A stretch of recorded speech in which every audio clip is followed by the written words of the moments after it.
time we meet the man, the myth, and soon-to-be legend with one more year of high school to go, Austyn Modrzewski. Austyn, how's it going, man? It's going great. Can't complain. No, pretty good day. So can't complain. Ready to get this interview started. Well, let's get it started. So the big news of the week is that you committed to the University of South Dakota. You're going to become a Yote.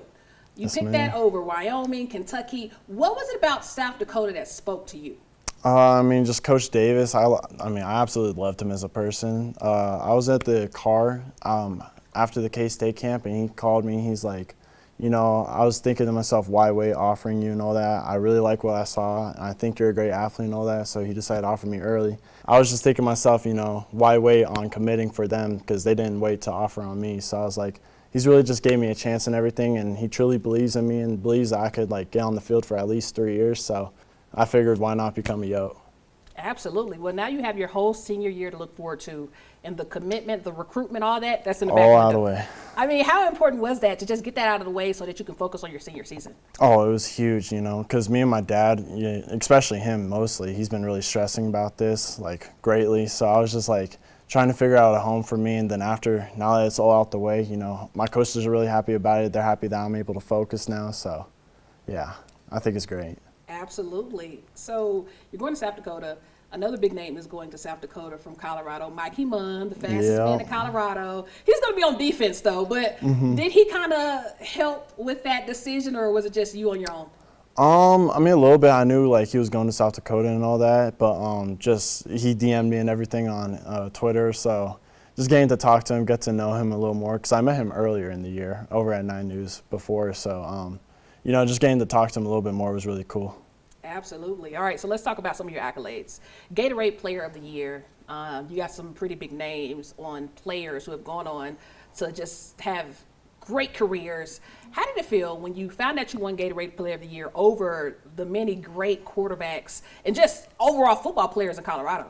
Honestly, I was surprised and everything. So just winning it over all the other players means a lot to me, because I know it's just, a lot of players were fighting for it. They all had great seasons, and I think it just means a lot being able to be included with all of them. So you have one more year to go.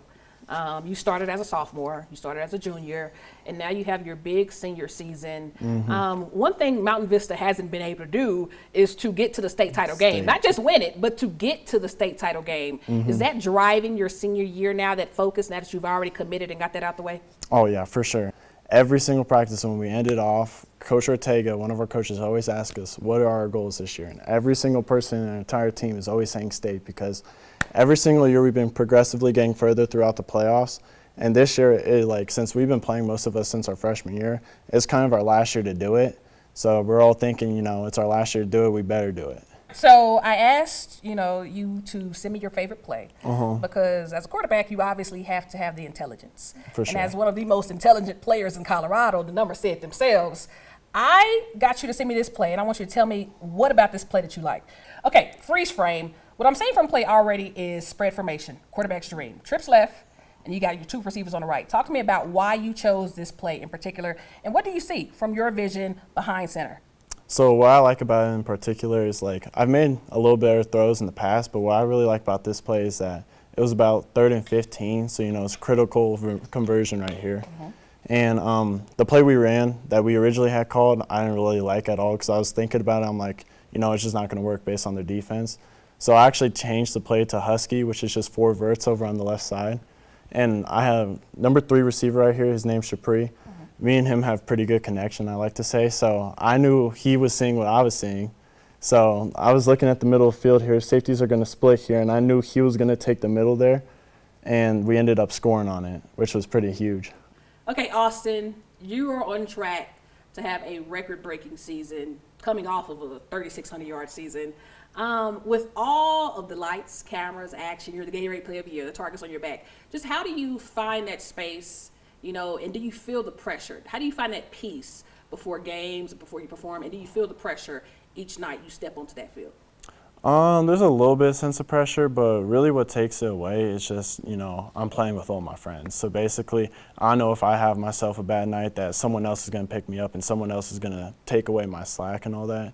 So there's so many times where our offense isn't really working right now because I'm just missing reads simply. and Carter and the rest of the defense goes out and they stop them 4-0 and all that, so that way they can get us back on the field. That way we can get in our groove. So basically, when I'm just dealing with pressure and all that, they'll just help me out greatly. Absolutely. I mean, the numbers say that you're the best quarterback in Colorado. Where would you say, or do you think Colorado's underrated on the national prep scene? Oh, 100%. There's so many, I'm not going to name schools and all that, but there's so many colleges that are like, yeah, we don't recruit from Colorado. We only get our quarterbacks from California. And it honestly makes me mad because there are so many kids, because I play for this team, Team Full Gorilla.